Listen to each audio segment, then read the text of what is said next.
बिस्मिल्लाहिर्रहमानिर्रहीम। चलिए जी, आज हमारा किड्स क्लब का, आप बैठ जाए ना, सेशन था ऑन बेसिकली ग्रीन क्लब का मकसद है ऑन एनवायरनमेंटल अवेयरनेस, जिसकी ना होने की वजह से और क्लाइमेट की फोर्सेस की वजह से कमर्शियल फोर्सेस और हर चीज़ को हम कमर्शियल एंगल से देखते हैं और सस्टेनेबिलिटी के एंगल से नहीं देखते। सस्टेनेबिलिटी का मतलब क्या है, वो सारी चीज़ें भी इज़ इन्वायरमेंटल अवेयरनेस। आज की इकॉनमी जिस मॉडल पे काम कर रही है, वो मॉडल है क्या और होना क्या चाहिए, at the end we want to arrive at that. अच्छा, हमने एक काम किया है कि उस्मान आए थे तो हम बाहर गए on actually saw the letter. इस मुल्क में चूँकि गंदगी हर जगह पे हमने फेंकी हुई है, बाहर के तो आप मुल्कों में जाएं तो आपको मीलों तक कोई ऐसी मैन मेड चीज़ नहीं मिलती। हम एक दफ़ा एक मुल्क में थे तो हम म्यूज़ियम से थक गए, जब वापस गए, ये आपको सही मुझे की स्टोरी सुना रहा हूँ, तो हमने रास्ते में चॉकलेट खाई तो हमने कहा ये वहाँ हम फेंकेंगे जहाँ हमने कोई एक और भी किसी की फेंकी हुई चीज़ देखी, तो उसके साथ हम भी रख देंगे।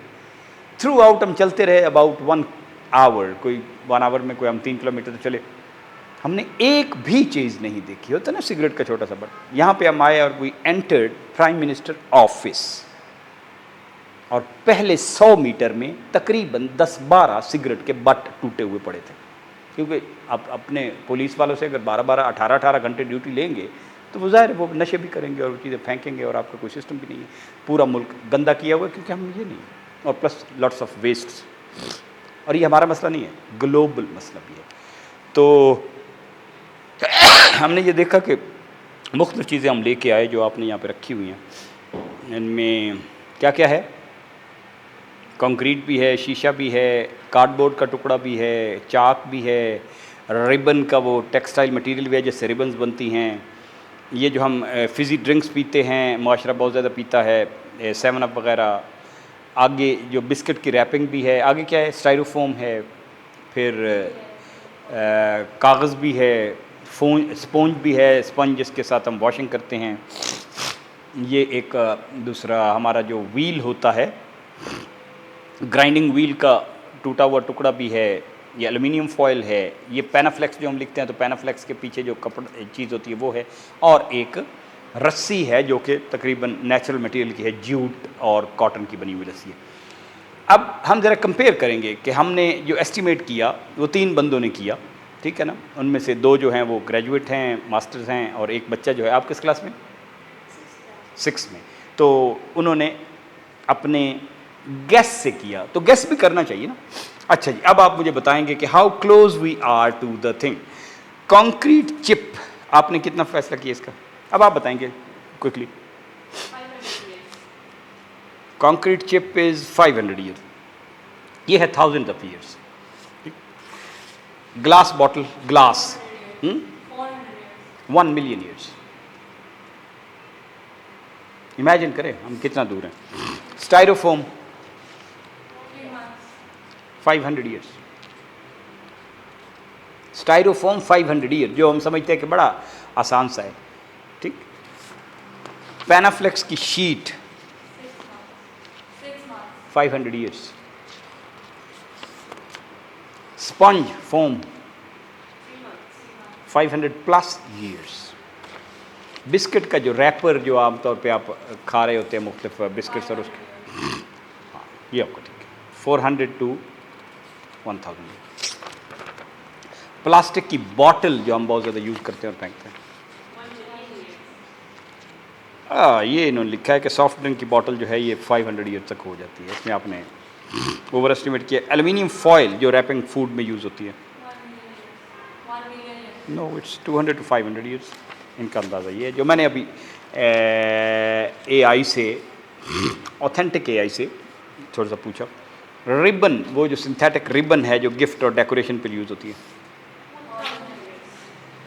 हाँ यार यू आर क्लोजर, 500 ईयर।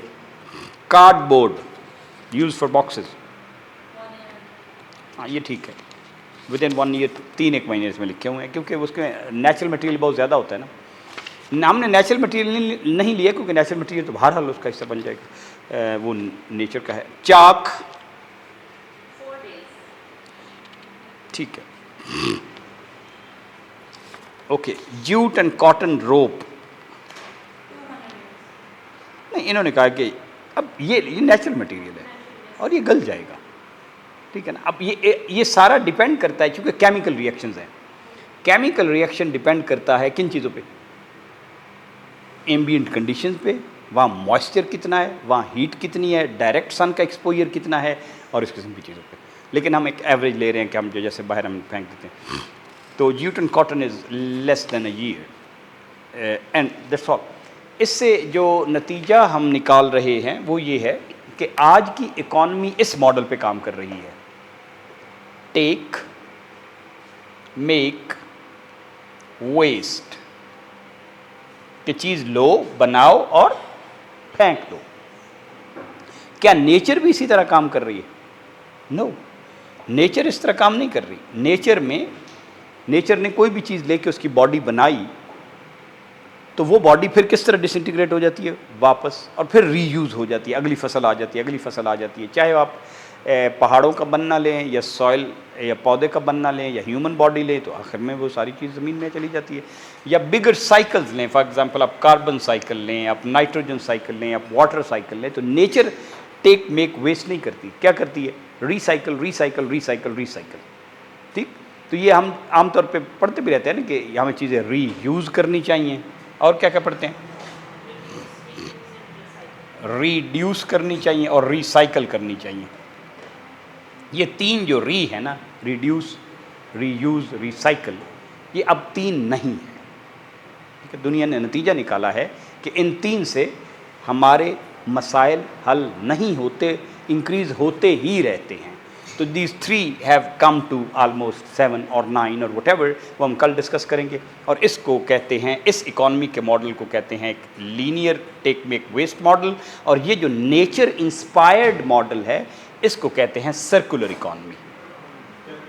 तो कल का हम जो सेशन करेंगे वो एसेंशियली होगा around circular economy. Thank you.